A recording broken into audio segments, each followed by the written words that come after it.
Before we start, comment down where you are watching from and what time it is there. Now let's begin. People say you never really know who lives next to you. I used to think that was just something people said to sound wise after the fact. Now I know better. In the fall of 2019, I rented a ground floor apartment in a 4-unit building on the edge of a commuter town called Briarwood. It wasn't a place anyone chose unless they had a reason. Mine was simple: divorce, debt, and the need to disappear quietly for a while. The building was old brick, the kind that held cold in the winter and echoes all year long. Thin walls, shared vents, a narrow strip of grass out back no one ever used. On my first night there, the building felt hollow, not abandoned, just paused, like it was holding its breath. There were 3 other tenants. Upstairs was a young couple who argued in murmurs. Across the hall, an older woman I never saw but always smelled, lavender and boiled vegetables drifting under her door. And next to me, separated by a wall I could have punched through if I wanted to, lived a man named Victor Hale. I learned his name from the mailbox, block letters pressed hard. Victor and I met exactly once. It was in the laundry room 3 days after I moved in. He was tall, too thin for his frame, wearing a gray windbreaker indoors. His hair was dark but thinning, combed straight back as if order mattered more than style. He didn't smile when I introduced myself. He nodded once like he was checking off a list. "Walls are thin here," he said unprompted. "I noticed," I replied. That was it. He gathered his clothes and left, his footsteps careful, almost measured. The first week passed quietly, too quietly. I work from home, so I'm used to the rhythms of a place. Doors opening, pipes groaning, someone coughing through a wall. But Victor's apartment felt muted. No television, no music, no phone calls. Sometimes I forgot anyone lived there at all, until the sound started. Not loud sounds, subtle ones. A chair dragging across the floor at odd hours. A soft thump against the shared wall, like someone leaning their weight into it and then pulling back. Once, late at night, I heard what sounded like my own cough echoed back to me a second later. Slightly delayed, slightly distorted. I told myself it was the vents. Then small things in my apartment began to change. The chain lock on my door was unlatched when I was sure I'd secured it. My bathroom mirror angled just a little differently. The doormat rotated 90 degrees like someone had nudged it with their foot. I started keeping track. Not obsessively, just mentally. Patterns matter when you're trying to stay sane. One evening, while reheating leftovers, I noticed something that made my chest tighten. My kitchen vent, the one that connected to Victor's unit, had been unscrewed. Not removed. Just loosened, enough to leave a thin, dark gap. That night, as I lay in bed, I heard breathing through the wall. Slow, controlled, listening. After that night, sleep stopped being something I did naturally. It became a task, a negotiation. I'd lie still, counting breaths that weren't all mine, waiting for the moment the building settled enough that I could convince myself I was alone again. The breathing didn't happen every night. That was almost worse. If it had been constant, I might have adjusted, rationalized it away. Instead, it came unpredictably, sometimes shallow, sometimes so faint I questioned whether it was my own imagination looping back on itself. I started working with headphones on, not for focus, for insulation. When I took them off, the apartment always felt like it had resumed something in my absence. I tested it once. I coughed sharply on purpose. A few seconds later, through the vent, I heard the same cough, same rhythm, same pitch, just quieter. That was the moment I knew someone was paying attention. I emailed the property manager about the vent. He responded 2 days later, saying maintenance would check it when available. No urgency, no follow-up. That afternoon, I ran into Victor again in the hallway. He was standing too close to my door, staring at the peephole as if it were a flaw in the paint. "Everything okay?" I asked. He turned slowly, like he'd been expecting me. "You've been moving furniture," he said. I hadn't. "Excuse me?" "At night, the scraping, it carries," he added. "I don't mind, I just like to know patterns." My mouth went dry. "I think you're mistaken." Victor studied my face with unsettling focus, then nodded, as if accepting a correction that didn't matter. People forget what they do when they're tired. That night, I installed a small camera facing my front door. I told myself it was precaution, not fear. I didn't tell anyone about it. Saying things out loud made them real. 2 nights later, the camera alerted me at 2:13 a.m. Motion detected. Victor stood inches from my door, not knocking, not touching it, just standing there, head tilted slightly, ear pressed against the wood. His eyes were closed, his hands rested at his sides, fingers twitching now and then like he was counting something internally. He stayed like that for 46 seconds. Then he stepped back, looked directly into the camera, and nodded. The next morning, the camera was gone. Not broken, not disconnected. Removed cleanly, screws placed neatly on the welcome mat. I called the police. They came, asked questions, took notes. One of them knocked on Victor's door. No answer. They told me they'd file a report, but without damage or forced entry, there wasn't much they could do. "You sure you're not just stressed?" the officer asked gently. "Life changes can mess with your head." That night, my phone buzzed with a notification. A text from an unknown number. "You pace when you're anxious. It keeps me awake." I didn't reply. I didn't sleep. And sometime near dawn, I heard something slide through the vent. Paper. I waited until the sun was fully up before touching the paper. It had landed just beneath the vent, folded once, edges clean. No haste, no panic. When I unfolded it, my hands were steady in a way that surprised me. Inside was a sketch. Not a drawing in the artistic sense, more like a diagram. My apartment, every room outlined, furniture placed accurately, notes in the margins, sleeps facing door, works until 1:40 a.m. most nights, leaves shoes by couch when distracted. At the bottom, written smaller, more carefully, "You're loud when you think you're alone." I didn't confront Victor. I didn't call the police again. Something in me understood that escalation would only give him what he wanted. Confirmation that I was reacting, that he still had access to me emotionally, if not physically. Instead, I packed. I took only what fit in my car: laptop, clothes, documents. I left furniture behind, dishes, photos. It felt like fleeing a fire that hadn't finished burning. As I carried my last box down the hall, Victor's door opened. He stood there calmly, as if this had always been the next step. "Leaving already?"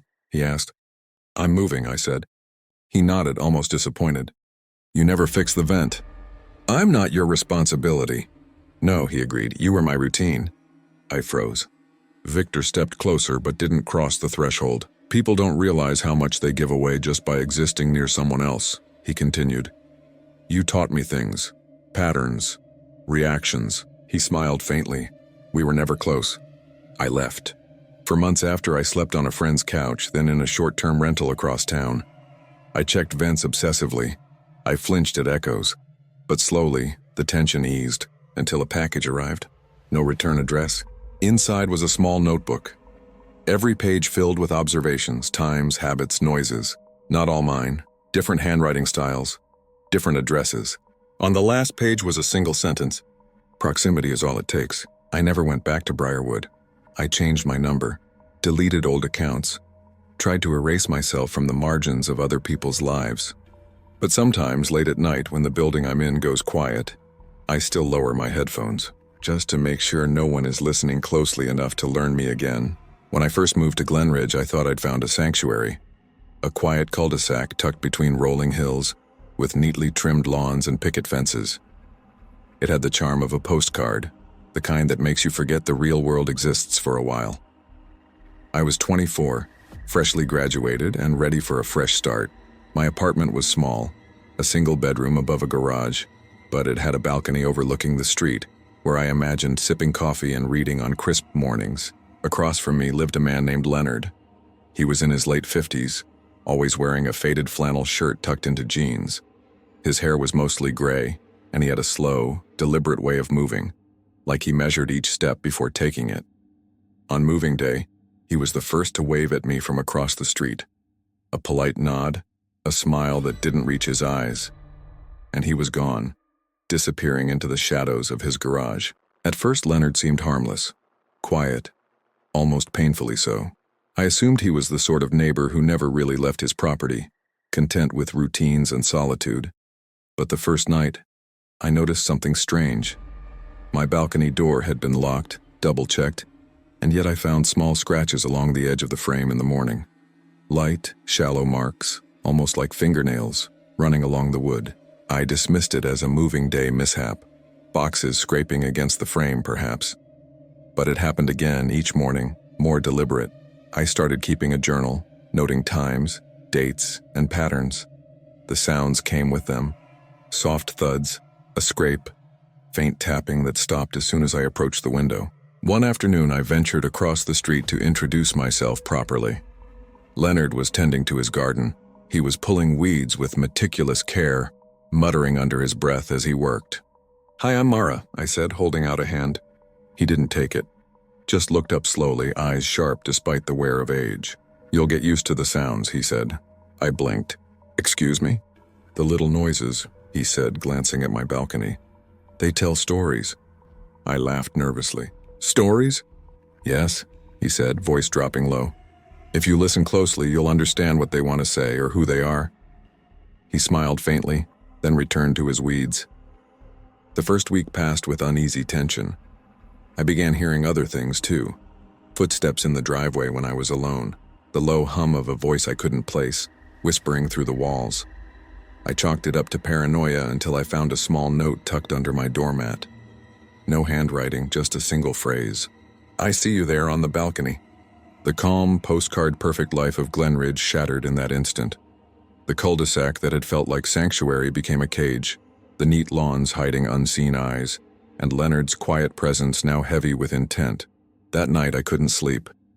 Every shadow seemed to bend toward my window, every gust of wind through the trees sounded like a footstep, and through it all, I realized I was no longer just watching Leonard. I was being watched. After the note appeared, I stopped using the balcony altogether. I kept the blinds closed and the lights low at night, but it didn't help. If anything, the sounds became more deliberate, as if my withdrawal had been noticed. Every night around 12:30, Leonard's garage light flicked on. I watched it through a slit in the blinds, counting the seconds. Sometimes it stayed on for minutes, other times, hours. I never saw him leave, but in the morning, his driveway was marked with fresh footprints, leading toward my side of the street and stopping just short of the curb. I told myself I was reading too much into it. Small towns breed paranoia, especially when you're alone. But then the noises changed. The scratching at my balcony door grew rhythmic. 3 short scrapes, a pause, then 3 more. When I stepped closer, the sound stopped instantly, as if whoever, or whatever, was listening for my movement. I started sleeping with my phone in my hand. One evening I returned home to find my balcony chair facing the glass door. I was certain I'd left it folded against the wall before work. The cushion was missing. I found it later in the alley behind Leonard's house, damp and pressed flat, as if someone had been sitting on it for hours. I confronted him the next morning. "What are you doing with my things?" I demanded, standing at the edge of his lawn. Leonard didn't look surprised. "You left them out," he said calmly. "People forget what belongs to them when they're new. That chair was on my balcony." He smiled, thin and knowing. "Your balcony faces my window." I felt a chill crawl up my spine. "That doesn't give you the right to watch me." "I don't watch," he replied. "I listen. There's a difference." That night, I installed a cheap security camera inside my apartment, pointed at the balcony door. I told no one. I didn't want to sound hysterical. At 2:07 a.m., the camera pinged. The footage showed Leonard standing on my balcony. No ladder, no sound. Just there, inches from the glass, head tilted, ear pressed against the door. His lips moved slowly, silently, as if he were speaking to someone inside. To me. I called the police immediately. They arrived 20 minutes later, searched the area, and knocked on Leonard's door. He answered in a robe, sleepy and confused, insisting he'd been in bed all night. The officers reviewed the footage. One of them frowned. "The timestamp's off," he said. "Could be a glitch." "A glitch?" I snapped. "That's him." Leonard stood behind them, watching me with calm interest. "You shouldn't leave your doors unlocked," he said softly. "It confuses people." The officers warned him to keep his distance and left. As their car disappeared down the street, Leonard's expression changed. The smile faded. "You're not listening anymore," he said. "That makes things louder." That night the scratching stopped. Instead, I heard footsteps inside my apartment. I didn't move when I heard the footsteps. They were slow, deliberate, pacing the length of my living room, heel to toe. Pause. Turn. I stayed frozen in my bedroom, phone clenched so tightly my fingers went numb. I could hear my own breathing, loud and uneven, betraying me in the silence. The footsteps stopped outside my door. A shadow stretched beneath the gap, thin and unmoving.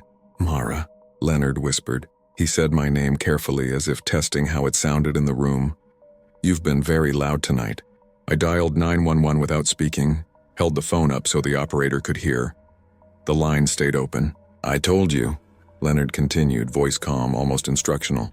"Sounds carry stories, and you've been telling me everything." The doorknob turned slowly. I screamed.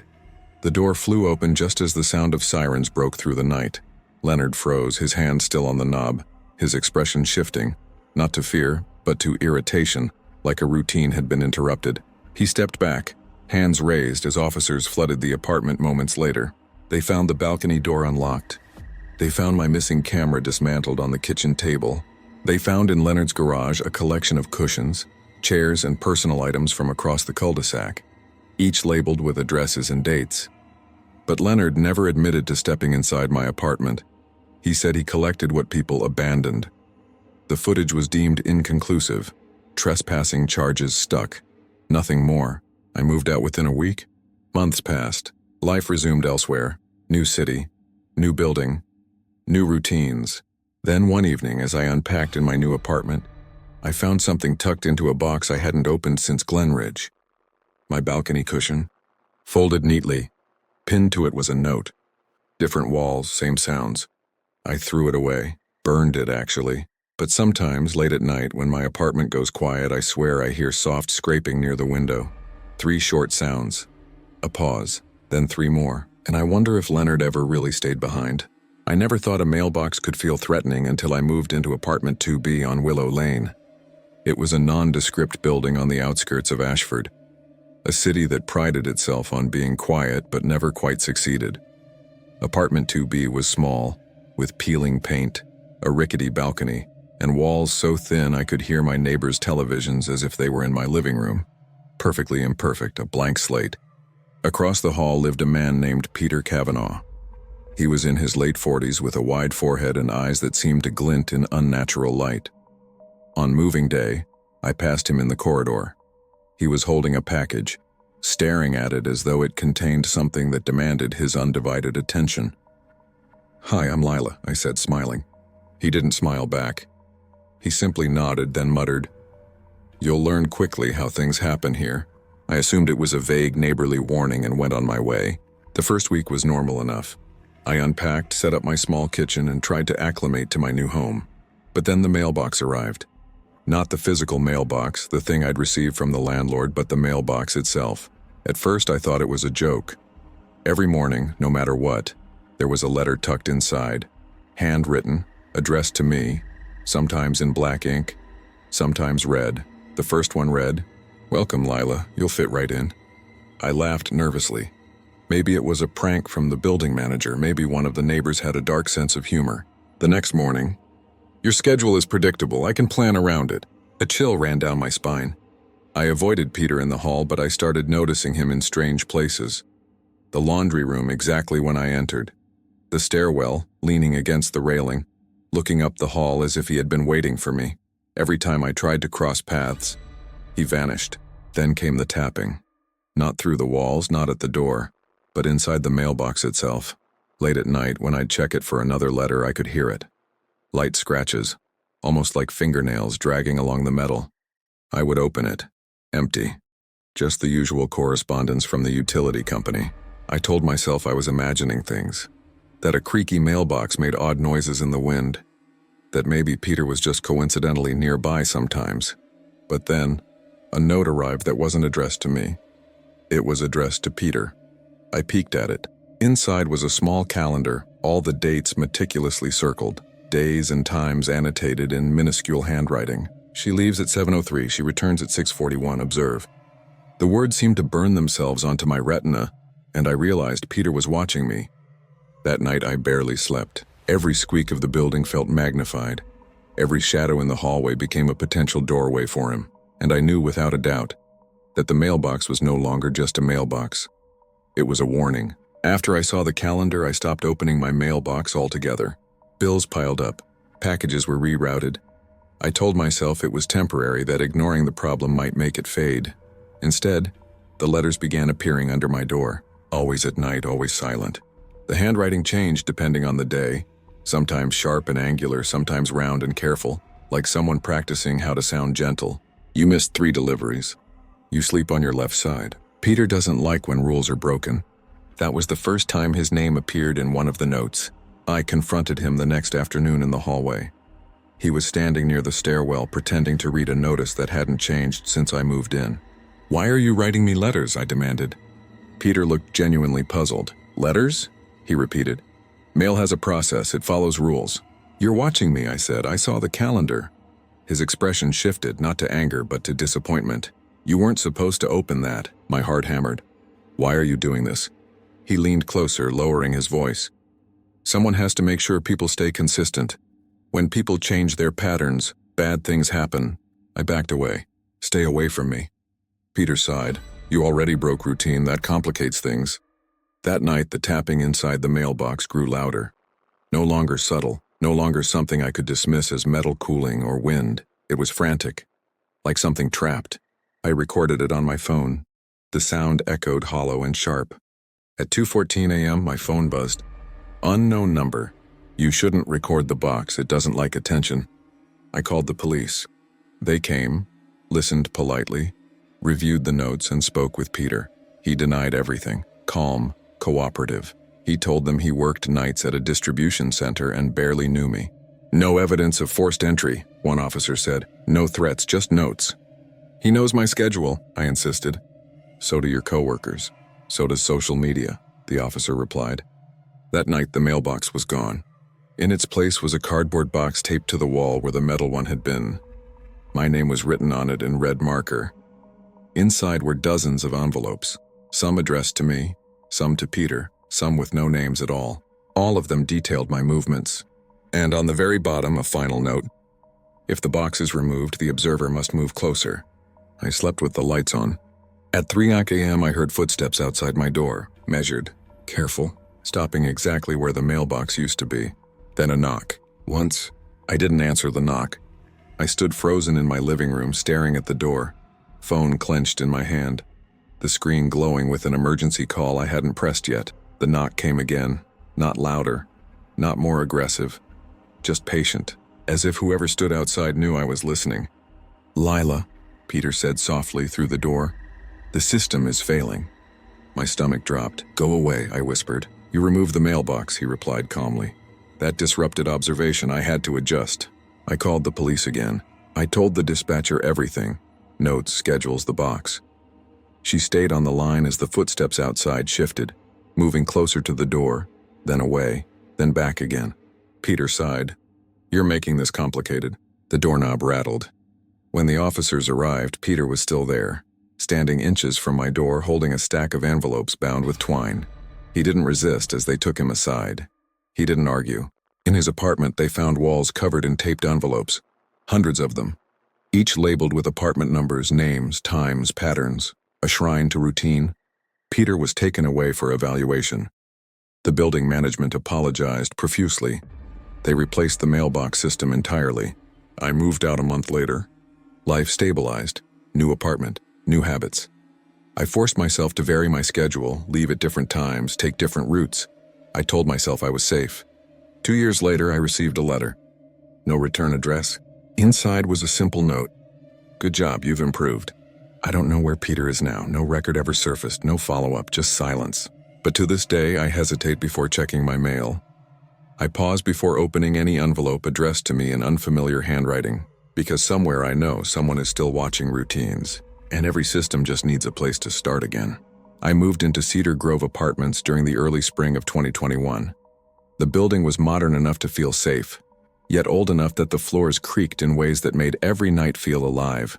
I had just started a new job at a tech startup and wanted a place where no one knew me, somewhere I could disappear for a while. My neighbor was a man named Elias. He lived directly below me in apartment 1C. I first saw him in the stairwell carrying a box of books. He was tall, with close-cropped black hair and pale skin that made the dimly lit corridor seem even darker. His face was sharp, almost gaunt, and his eyes, deep green, lingered on mine a fraction too long. Hey, I said, attempting casual friendliness. He nodded, wordless. He moved quickly, placing the box by his door and disappearing inside. At first, it seemed harmless, quiet, even polite. I barely heard him except for the occasional footstep on the floor above me, which I assumed was just the normal life of a neighbor. Then things started to feel off. It began with minor disturbances. My apartment keys weren't on the counter where I left them. They were on the kitchen table, arranged in a straight line. My laptop, which I always left on the nightstand while charging, had been flipped over once. I chalked it up to absent-mindedness, misplacement. until I noticed Elias's door below me would occasionally open without anyone exiting or entering. A faint light glowed under the frame. One evening, I was on a video call with a coworker when I noticed something moving below. A shadow slipping past the thin gap of Elias's blinds. I froze. It paused, just out of clear view, then vanished. My heartbeat thundered in my ears. That night, I lay awake listening to the faint thumps from above. But it wasn't coming from the apartment above, it was coming from my own floor. From the corridor. I tried to ignore it. I told myself it was the building settling, that I was imagining things. But the sense of being watched only intensified. Every time I walked into the hallway to get the mail, I felt his eyes, even when I didn't see him. Then a note appeared tucked under my door. "You think you're alone, you're never alone."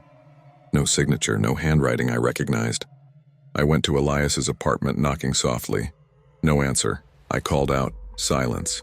Only the faint shuffling of papers inside.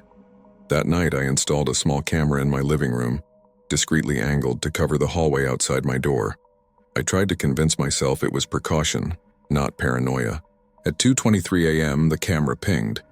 The footage showed a shadow slipping down the corridor.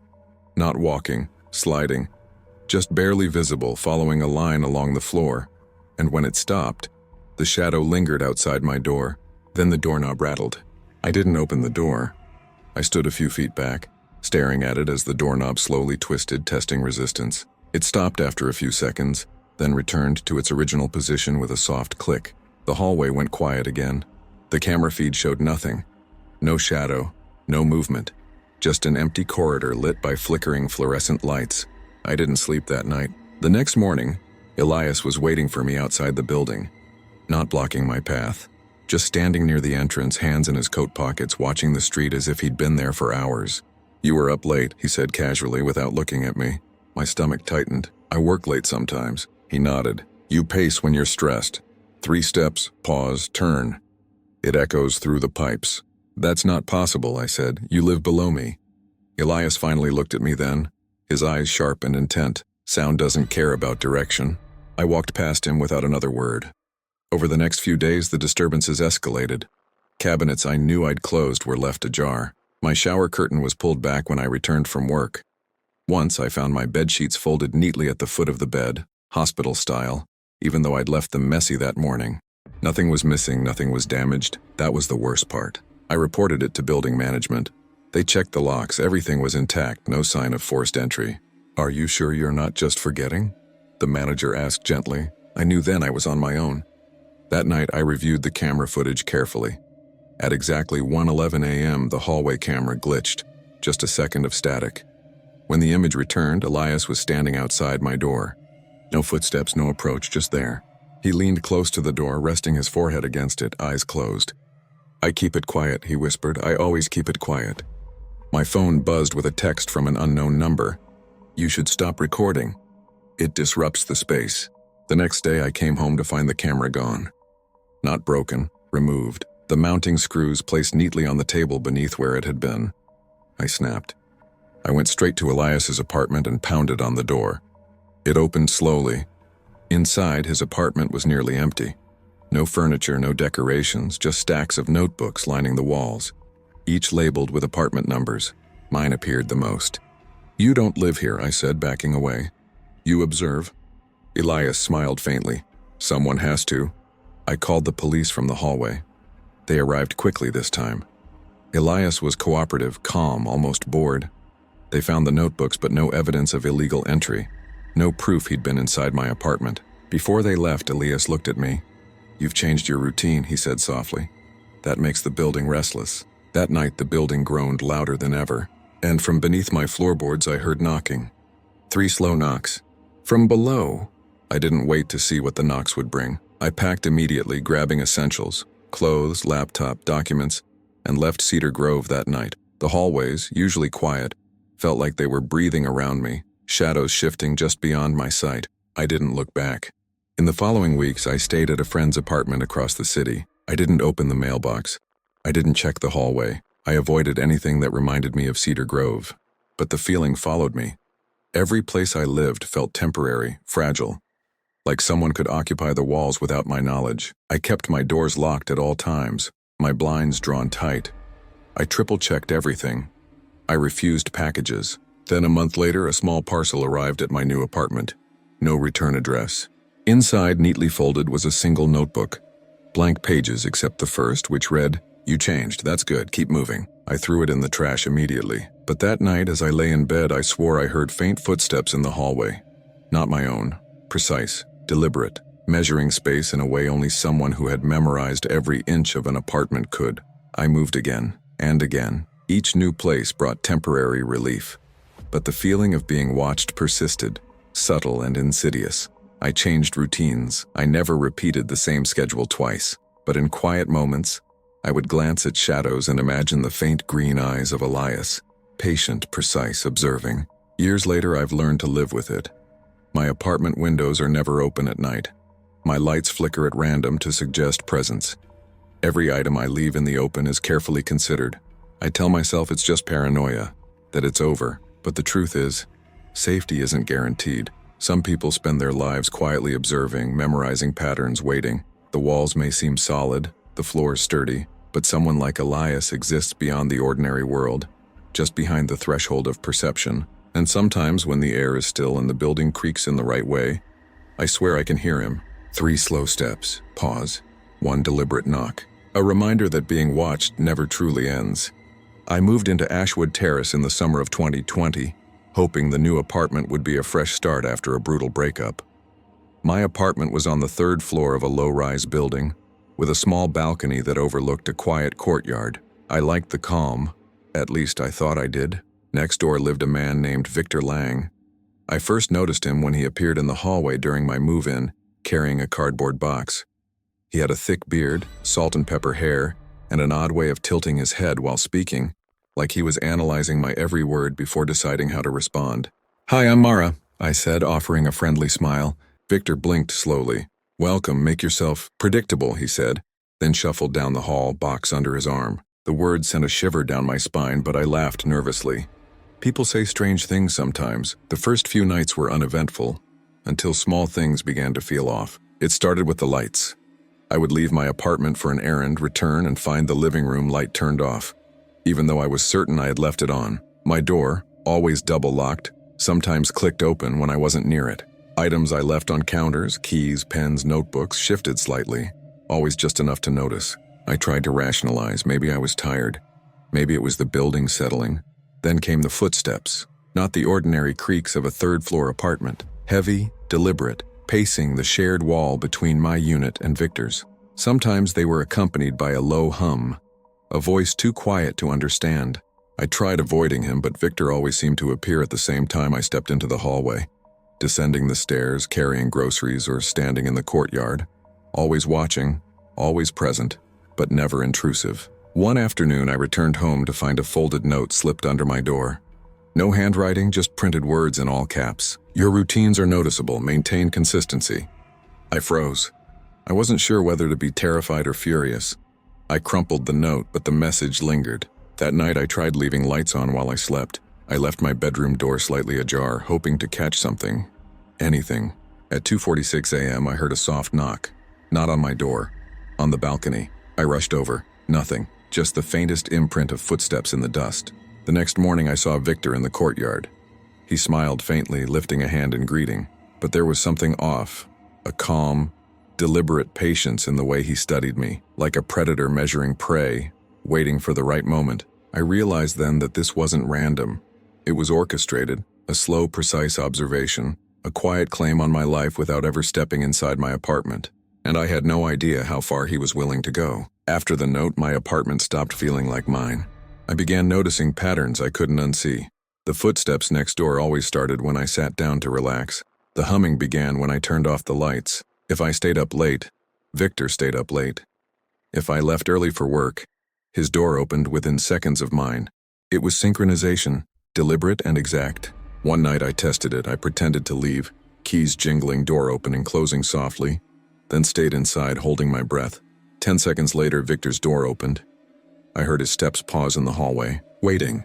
When I didn't appear, his footsteps retreated, slow, controlled, almost disappointed. The next morning, a second note appeared under my door. "False departures create noise. I installed a small indoor camera facing my entryway. I didn't tell anyone. I didn't even admit to myself how afraid I was. I told myself it was curiosity. At 3:12 a.m., the camera recorded movement. Victor stood inside my apartment, not forcing the door, not sneaking. Just standing there calmly, shoes off, hands clasped behind his back like a man admiring a gallery. He didn't touch anything. He walked slowly through the living room, paused near my bedroom door, then left. When I checked the lock in the morning, it was still engaged. I watched the footage again and again, my stomach twisting. There was no sign of entry, no moment where the door opened. That afternoon, I confronted him in the courtyard. "You were inside my apartment," I said quietly, aware of how exposed I felt. Victor didn't deny it. He nodded once. "You've been inconsistent," he replied. "That creates instability." "That's illegal," I snapped. He tilted his head. "Not if nothing changes." I called the police. They came, reviewed the footage, and frowned. The timestamp flickered. The image blurred just enough to make doubt possible. "Could be a glitch," one officer said. "No signs of forced entry." Victor stood nearby, calm, cooperative. "She's under a lot of stress," he said gently. "Breakups can do that." That night, my camera was gone. In its place was a folded note on my kitchen table. "Observation requires trust." I didn't sleep. At 4 a.m., I heard footsteps on my balcony, and then the sliding door handle moved. I didn't move when the balcony handle slid to the side. I stood in the darkness of my bedroom, listening as the door opened with a soft, deliberate glide. Footsteps followed, bare, careful, as if Victor already knew where everything was. I pressed my hand over my mouth to quiet my breathing and dialed 911 without speaking, letting the line stay open. The footsteps stopped outside my bedroom. "Mara," Victor said softly, "you're doing it again." I felt tears sting my eyes. "Doing what?" "Reacting," he replied. "You were much easier to understand before." The bedroom door creaked open. Victor stood there, calm and unhurried, illuminated by the faint light from the hallway. He wasn't smiling. He looked disappointed, like a teacher whose student had failed an easy test. "I never wanted to scare you," he said. "I wanted to help you settle. People need structure, consistency. Without it, they unravel." Sirens wailed in the distance. Victor's head tilted. He listened, then sighed. "That's unfortunate." He stepped back, closed the bedroom door gently, and walked out through the balcony. By the time the police arrived, he was gone. This time they believed me. They found the spare key Victor had duplicated from the building's master set. They found notes in his apartment. Pages and pages documenting neighbors' routines, habits, emotional states. Mine filled an entire binder. Victor was arrested 2 days later trying to access another apartment in a nearby complex. I moved out immediately. Years have passed since Ashwood Terrace. I live in a different city now, in a building with security, cameras, and locked elevators. On paper, I'm safe. But I still vary my routines. I never leave lights in the same pattern 2 nights in a row. I never take the same route to work for more than a week. And sometimes, when I catch my reflection in a dark window, I wonder how many details I still give away without realizing it. Victor once told me to make myself predictable. Now I do the opposite. Because I learned something he never understood. Being watched doesn't end when the observer is gone. It ends when you refuse to be easy to follow. I had just moved into Ridgeview Apartments, a small building perched on the edge of an overgrown forest, when the strange things began. Apartment 3A was modest. 2 bedrooms, a kitchenette, a balcony overlooking the trees.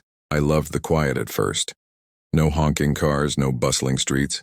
Just the wind, the occasional bird, and the rustle of leaves. My neighbor, who lived directly above me in 4A, was a woman named Vivian. I first saw her when she stepped onto her balcony on moving day. She wore a long black coat despite the heat, and her hair was tied in a tight bun. Her eyes were a pale gray that seemed to reflect light unnaturally. "Hello," I said cheerfully. Vivian didn't answer. She just stared for a long moment, then nodded once and retreated behind the door. The first night I woke to a faint scratching. At first I thought it was the building settling, but the sound was rhythmic, deliberate. It came from the ceiling above my bedroom. I got up and looked out the balcony, but the upper apartments were dark, no sign of life. The next day I met the building manager. "Old pipes," he said with a shrug. "They make all sorts of noises." I wanted to believe him. I wanted to sleep peacefully. Then the letters started. Small, folded sheets of paper slipped under my door. No handwriting, no signature, just cryptic messages. "She watches when you sleep. The ceiling is not empty." I tried to laugh it off. A prank, maybe, but then I started noticing subtle signs of intrusion. Items on my counters slightly shifted, my shoes weren't where I left them, and the scratching at night grew louder, almost like someone tapping in a code. One evening I saw Vivian standing at her balcony again. This time she didn't look away. She tilted her head and whispered something I couldn't hear. The wind carried it, or maybe it carried my imagination, but I felt chills creep down my spine. By the end of the first week, I realized something terrifying. It wasn't just observation. Vivian seemed to influence things around her. Shadows stretched differently in her presence. The air grew colder near her apartment. Even my electronic devices flickered when she stepped into the hallway. The night the first real incident occurred, I woke to the sound of my bedroom ceiling cracking. I rushed to grab my phone, only to see a faint gray silhouette hovering just above my bed. It didn't move like a normal person. It drifted, weightless, silently watching. I froze, unable to breathe, then it vanished. The next morning, a note appeared under my door. Simply one word. Next. I didn't know what it meant, but I knew one thing for certain. The neighbor above me was no ordinary person, and Ridgeview Apartments, quiet and serene by day, became a place I feared at every nightfall. After the note appeared, I stopped sleeping in my bedroom. I dragged a blanket onto the couch and kept every light on, convincing myself that whatever I'd seen above my bed couldn't exist in full brightness. But the lights didn't stop the noises. They only made them clearer. Every night at exactly 1:17 a.m., the scratching began again, slow, deliberate, tracing the same pattern across the ceiling. Not random, measured, as if something were mapping the space directly above me. I recorded the sound on my phone. When I played it back the next morning, the audio warped halfway through. The scratching faded into a low, almost human whisper. I couldn't make out the words, but I recognized the cadence. It matched the way Vivian had whispered on her balcony. I went upstairs and knocked on her door. No answer. I knocked again, harder. The door was cold beneath my knuckles, colder than it should have been. I pressed my ear against it and heard movement. Not footsteps, but a soft dragging sound like fabric sliding across concrete. "Vivian?" I called. Silence. That afternoon I spoke to the building manager again. He hesitated when I mentioned her name. "She keeps to herself," he said finally. "Always has." "How long has she lived here?" He frowned. "Longer than anyone else." That night the ceiling cracked again. A thin fracture spread above my bed, spidering outward. Dust rained down onto the sheets. I backed away just as a shape pressed against the ceiling from above. An outline, human but wrong, as if the body casting it had too many joints. Then it passed through. Not breaking through, passing through. The shape descended slowly, peeling itself from the ceiling like fog separating from glass. It hovered inches above the floor, its features blurring and reforming as if struggling to decide what it was supposed to be. It turned toward me. In a voice that sounded layered, many whispers stacked together, it said, "She's finished with you." I ran. I didn't stop until I reached my car. I slept there that night, watching the building from across the lot. At 1:17 a.m., Vivian stepped onto her balcony. She looked directly at my car and raised one finger. The next morning, I found a final note under my door. "The ceiling opens for the quiet ones." I packed by noon, but as I carried my last box out, I heard footsteps above me, slow, measured, and following. I didn't return to Ridgeview Apartments for months. When I finally moved into a new apartment across town, I promised myself I would never let the supernatural touch my life again. The ceilings were normal, the floors creaked in ordinary ways, and there were no neighbors who glided silently in the dark. For a while, I felt safe. But safety was an illusion. A week after settling in, I received a small folded note under my door. No return address, no handwriting, just a single word. "Next." I recognized the tone immediately. The same layered whisper now conveyed through ink. Panic rose in my chest, but I refused to give in. I taped the note shut, then burned it. The smell of scorched paper filled the apartment, but I still felt eyes on me. That night, as I slept in my bedroom, the air shifted. The room became unnaturally cold, and the shadows on the ceiling stretched unnaturally long. At 1:17 a.m., I didn't need to check the clock. I heard it, the dragging, the soft, irregular scraping of something across the ceiling. I bolted upright. The ceiling cracked again, fine lines spidering across the plaster. Then it began to ripple slowly like water disturbed by wind. And through it, a pale gray shape emerged, floating just above the floor. Vivian, or some version of her. Not solid, not human, but unmistakable. Her pale eyes glinted in the dim light. She tilted her head and spoke in the layered whisper, "You never truly leave." I tried to flee, but my legs felt heavy. I reached the doorway and stumbled, and for the first time the figure moved toward me deliberately. The whispers filled my ears, unintelligible yet commanding, like 1,000 voices insisting I stay. Then just as suddenly as it had appeared, it recoiled. The room went cold, but the air cleared. The shape faded back into the ceiling, leaving faint cracks where it had pressed. The next morning I checked my apartment thoroughly. No damage, nothing out of place, except for a single folded note left on my kitchen counter. "You are cautious, that will last longer." I packed immediately. I didn't argue with my landlord, I didn't wait for movers, I left with my boxes in the car and never looked back. Even now, years later, I refuse ceilings without solid beams, windows that overlook the night and any apartment above me.